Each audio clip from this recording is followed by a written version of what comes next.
प्रणाम, जय भीम, नमो बुद्धाय, जोहार, अस्सलाम वालेकुम। एक बड़ा मुद्दा, जब भी बाढ़ आती है, मैं दो मुद्दों पर आज आपसे 10 मिनट रूबरू होऊंगा। जब भी बाढ़ आता है तो हमें याद आता है इस बिहार के आम आदमी की दुर्गति। भागलपुर, कोसी, सीमांचल, मिथिलांचल 73% बिहार बाढ़ के चपेट में होता है। 73% आम आदमी की जिंदगी नासूर बन जाती। हमने बाढ़ को नियति मान लिया, हमने बाढ़ को प्राकृतिक आपदा मान लिया। ये नेचुरल डिजास्टर नहीं है, ये मैन डिजास्टर है, मानव रहित डिजास्टर। इस डिजास्टर में सबसे बड़ी भूमिका सिस्टम की है, नेताओं की है, पदाधिकारियों की है, ठेकेदार की है, पट्टेदारों की है, माफियाओं की। मैं थोड़ा सा पृष्ठभूमि की ओर जाऊंगा। जब भारत में बाढ़ का कॉन्सेप्ट आया तो उस वक्त एक कॉन्शियस सामूहिक निर्णय हुआ कि हमें कहीं भी किसी नदी को नहीं बांधना, ना तो कोई बांध बांधना है, ना हमें ऐसी कोई प्रक्रिया करनी है जिससे एक दिन आने वाला समय में हमारे लिए नासूर बन जाए। उस वक्त नेहरू जी के समय, उसके पहले भी नेहरू जी के समय एक कमेटी बनी, जिस कमेटी ने एक निर्णय दिया कि गंगा को छोड़कर दो नदियां थी जो हमारे भगीरथ से निकलता है। एक दामोदर था, एक झील नदी थी जो कश्मीर होके चल के जाती है, और एक गंगा है जो हमारे नेचुरल, हम जिसे अपनी जिंदगी की परवरिश और हम जिसे आस्था के द्वारा हमारी मन और हमारी सामाजिक, आध्यात्मिक, धार्मिक आस्था जुड़ा हुआ है। तो इस 2-3 नदियों को छोड़िए तो जितनी नदियां, ये जो कोसी है जो हमारे लिए वरदान था, वो अभिशाप कैसे बन गया। दुनिया का सबसे ज्यादा शोक कहा गया है, एशिया नहीं, एशिया से बाहर भी कोसी से बड़ा डिजास्टर इस धरती पर अभी कुछ भी नहीं। हिमालय से चलने वाली कोसी, चीन से निकलने वाली कोसी, जो नेपाल के लिए अभिशाप बन गया। नेपाल हमारी बात को सुनने को तैयार नहीं होता। आजाद हिंदुस्तान के बाद जब 2 बैरेज हमारे यहाँ बन रहे थे, एक फरक्का और एक भीमनगर बैरेज, ये दोनों बैरेज पर आपत्ति थी कि दोनों बैरेज को न बनाए। हमारे इंजीनियरिंग टीम ने इन दोनों बैरेज का विरोध किया। उन्होंने कहा था कि हर साल पानी आएगी, नए मिट्टी को लाएगा और हमारे किसानों के लिए एक दुनिया बनाएगा। हम यदि पानी को रोकते हैं, हम किसी भी नेचुरल चीजों को रोकते हैं, वो तूफान खड़ा करते। उस वक्त लोगों ने इसको स्वीकार नहीं किया, लोगों का भी विरोध जम के झेलना पड़ा इंजीनियरिंग की, और सरकार ने लोगों की भावनाओं की आदर करते हुए 2 बैरेज बना दिए। कुछ दिन पहले नरेंद्र मोदी जी के सामने में भी दोनों बैरेज और नदियों के गाद को लेकर के मामला उठा। इससे पहले याद कीजिए किशनगंज में जब हमारे यहाँ बड़े बड़े सांसद हुए कांग्रेस, जिन्होंने लंबी आंदोलन, साबुद्दीन जी से लेकर उसके पहले जो सांसद हुए, उन लोगों ने बाहर से आकर के कई सांसद बने, बाहर के सवाल पर बने, और ये मुद्दा कई बार उठा कि हम नेपाल से एक अच्छी मित्रता रखते हुए कैसे हम हाई डैम को बनाएं। हाई डैम क्यों नहीं बन पा रहा, क्या कारण है कि हम हाई डैम पर ये सवाल खड़ा नहीं करते। 9.6% भूकंप जोन होता है, अभी तक 7 पॉइंट से ऊपर हमारा भूकंप जोन नहीं गया। हमने कई बार यह सवाल खड़ा किया, यदि मन में कोई शंका और डर है कि भूकंप का जो गति, तीव्रता है, वो यदि इससे क्रॉस करेगा तो न नेपाल बचेगा न बिहार बचेगा। बट नेचुरल है।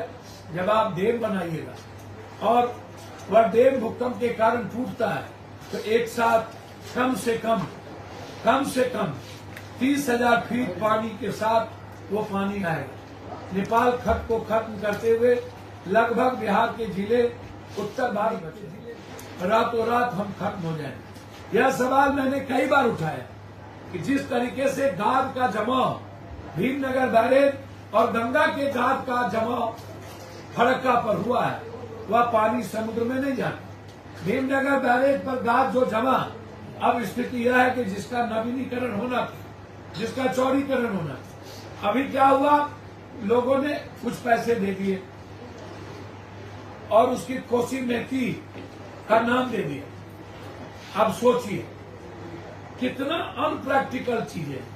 मैं इसका विरोध किया। जैसे महानंदा बेसिन बांध का मैंने विरोध किया। मैंने कहा था महानंदा बेसिन बांध का जो वे है, उसका जो आम आदमी को बेनिफिट पहुंचाने का है, वह इस बांध से नहीं है। आप पहले नदियों से आप गाद निकालिए, उसके बाद बांध का पक्कीकरण करिए, बांध का चौड़ीकरण करिए और उसके बाद छोटा बांध को डिजाइन करिए बड़े बांध को बचाने के लिए। उसको कहा जाता है गाइड बांध। गाइड बांध क्या करता है? गाइड बांध किसी बड़े बांध को सुरक्षित करता है। इसको समझने का प्रयास हमारा था कि पहले आप गाइड बांध को मानिए, गाद को निकालिए। हमारा था कि हर परिस्थिति में आप समझिए कि मैं क्या करता। इस मामले में हम लोग आते हैं पहले गंगा की। गंगा के कई मुद्दों को हमने उठाया।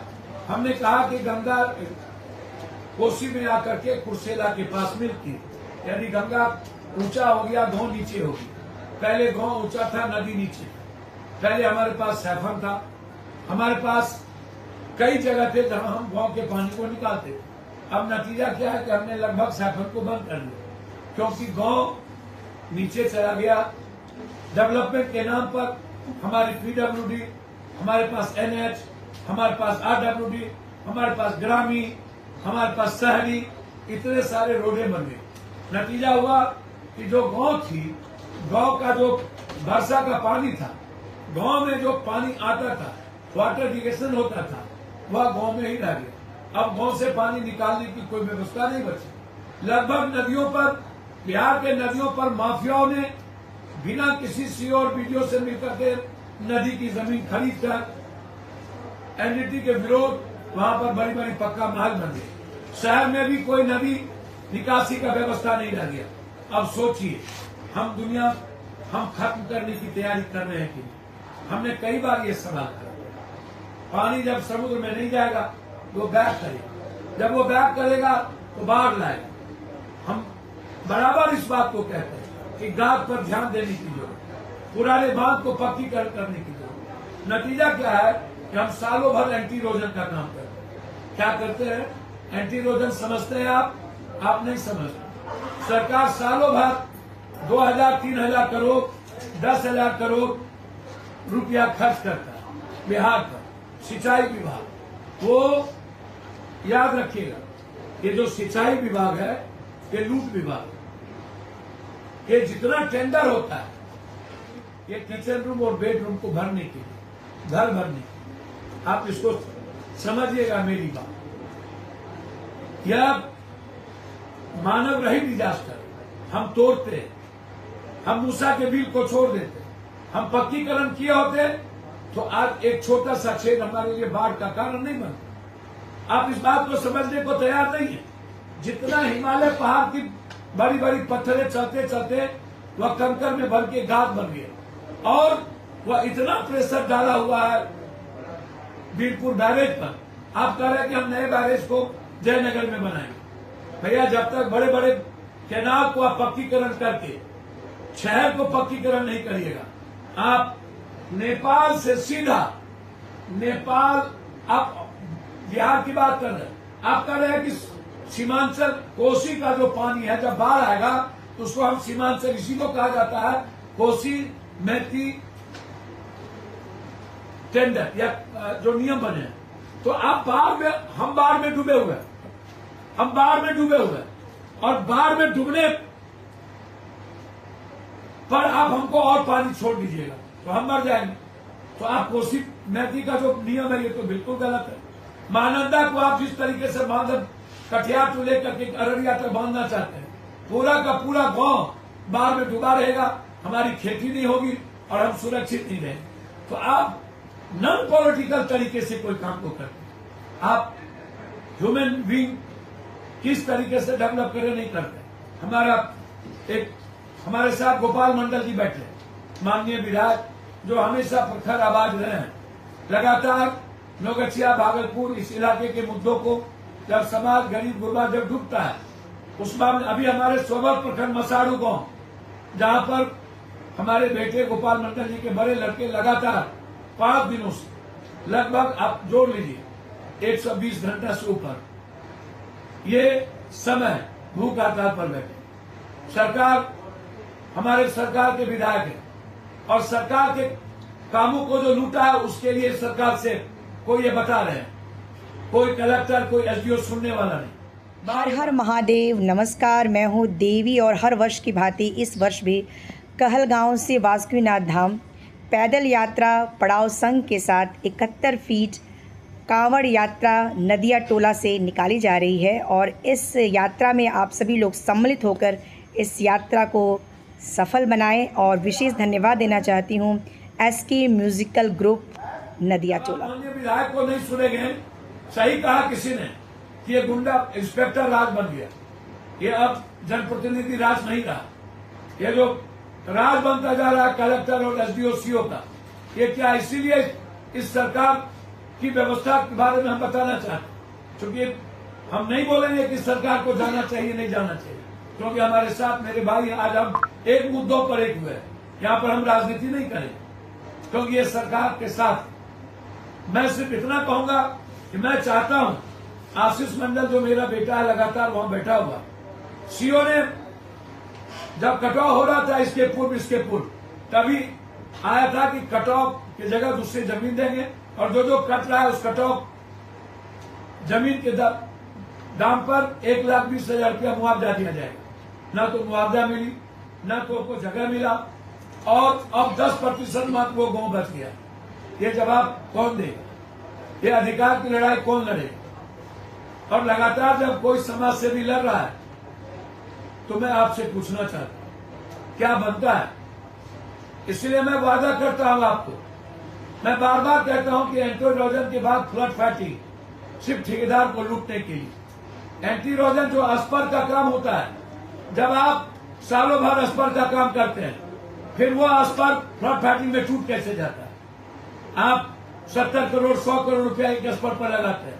मैंने कई बार कहा कि अस्पर को बालू के ढेर से या बोरा से ठीक नहीं किया जा सकता, उसके लिए आपको देखना पड़ेगा आप जो रेत लाते हैं क्या उसमें मट्टी होती है, क्या मट्टी से अस्पर को बांधा जा सकता, क्या मट्टी से बांध बनाए जा सकते। आप टेंडर के एवज में पैसे बचाने के लिए आप गलत आप उस बोरा का यूज नहीं करते जो बोरा रेत को जमा रोक सकता। और बोरा के डालने के पहले आप किसी भी कंक्रीट कटीले बड़े बड़े जाल का आप इस्तेमाल नहीं करते। क्यों इस्तेमाल नहीं करते? जंगल में मोर बाढ़ आई, 1 लाख ट्रक से हमने बोल्डर गिरा दिया, बिल पास हो गई, नेता और बंदर बांट हो, 100 करोड़ 200 करोड़ का काम, और उसके बाद मात्र 5 करोड़ के काम में 95 करोड़ रुपया बचा लेना। यही तो फ्लड है, यही तो लूट है। सिंचाई विभाग का मतलब लूट विभाग। मैं सारे मंत्रियों की जांच का डिमांड कर चुका हूं। 21 जुलाई के बाद मैं वादा करता हूं, गंगा को जिसने लूटा है, जिस किसी ने भी सुल्तानगंज से लेकर कहलगांव तक, इधर भराड़ी से लेकर के कुर्सेला से लेकर के जो इलाका आपने लूटने का काम किया, मैं आपको वचन देता हूं कि आवाज 21 जुलाई के बाद यदि सदन चली, क्योंकि सदन में बहुत मुद्दे हैं, सदन में मुद्दे हैं वोटर लिस्ट, सदन में मुद्दे हैं हमारा ऑपरेशन सिंदूर, सदन में बड़े बड़े मुद्दे हैं जिससे आज हमारे 90% लोगों के अधिकार उसकी जिंदगी छीनने की एक सशक्त माध्यम बनाया गया या कुछ पार्टियों के द्वारा। इसलिए यदि सदन चलेगा तो मैं आपको वादा करता हूं कि मसाड़ू का मुद्दा सबसे पहले पप्पू यादव इस इलाके में जहां जहां टेंडर का काम हुआ और जो वादे पूछे गए, वादे करके खत्म किए गए, इसके पहले भी गोपालपुर में इस इलाके में जो ब्लॉक है और वहां जो टूटे थे और फिर टूटने की स्थिति है, मैं वादा करता हूं कि नोगछिया गोपालपुर इस इलाके को बचाने के लिए मैं हर संभव प्रयास करूंगा। अंत में मैं सिर्फ इतना कहना चाहूंगा कि जनाब हत्या मैं हाथ जोड़ता हूं और मैं डीजी कुंदन जी से आग्रह करता हूं और डीजीपी साहब से। आज हत्या कर दी गई बीजेपी की एक सबसे बड़े नेता जो केवल समाज से आते, 4 गोली मारी गई। कुछ दिन पहले एक बालो कारोबारी को मारा गया और उसे भी नीपा पोती, आप कोई कहता अपराधी, कोई कहता माफिया। आप अपराधी माफिया, बालू माफिया को बढ़ावा कौन देता है? कुंदन बाबू, एक छोटे छोटे पदाधिकारी, ऊपर के पदाधिकारी, नेता, सबसे ज्यादा पैसा बालू शराब जमीन में किसका लगा हुआ? नेता और पदाधिकारी का। जो परसों एक मिश्रा जी की दरभंगा के कारोबारी की हत्या हुई, क्या उसके जांच हुए? क्यों मारा गया? क्या उसका कुछ निकल के आया? लगातार घटना पर घटना बिहार में, एक दिन में 2 दर्जन। बक्सर में एक घटना कल हुई जिसको मार दिया गया। मैं बार बार कहता हूं, यंग लड़के सबकी मौत, एक तरफ जहां ड्रग्स का स्मैक वाटनर सुलेशन का नंगा खेल चल रहा हो, दूसरी तरफ जमीन जिसमें लगभग नेताओं का पैसा इन्वॉल्व हो। क्या सिर्फ फेसबुक पर पोस्ट करके हो जाएगा? जिस विपक्ष के पास 100 MLA हो, क्या वो लड़ाई नहीं लड़ सकता है? मैं आपसे कहना चाहता हूं, क्या उसको आगे नहीं आना चाहिए? क्या आर पार की लड़ाई बिहार बचाने के लिए नहीं लड़ना चाहिए?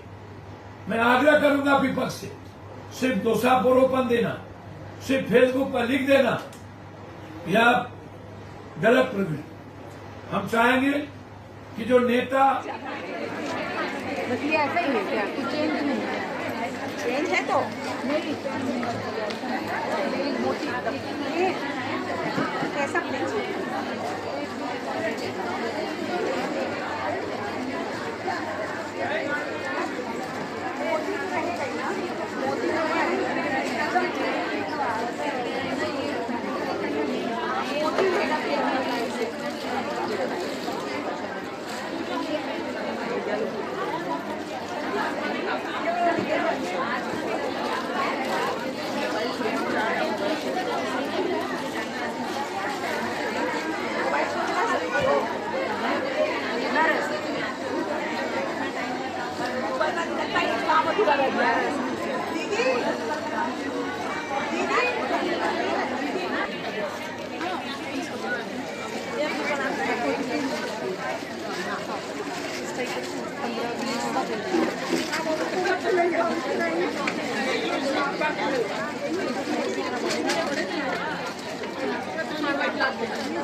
बहुत देर आ गया था, मतलब 2 बजे कोई बोली कि नहीं बोल तो फिर हम रुक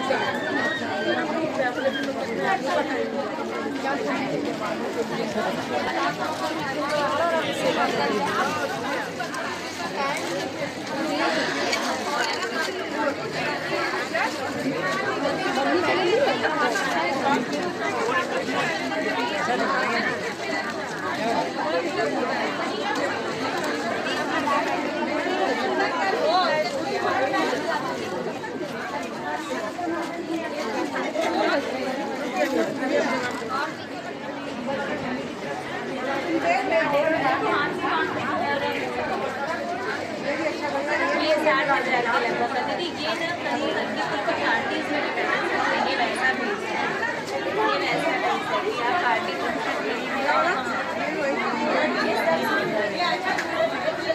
अगर कुछ रेंज में देखिए कम का है 30,000 के, अगर कुछ रेंज में देख रहे हैं ना देखिए तो भी हमको बताइए।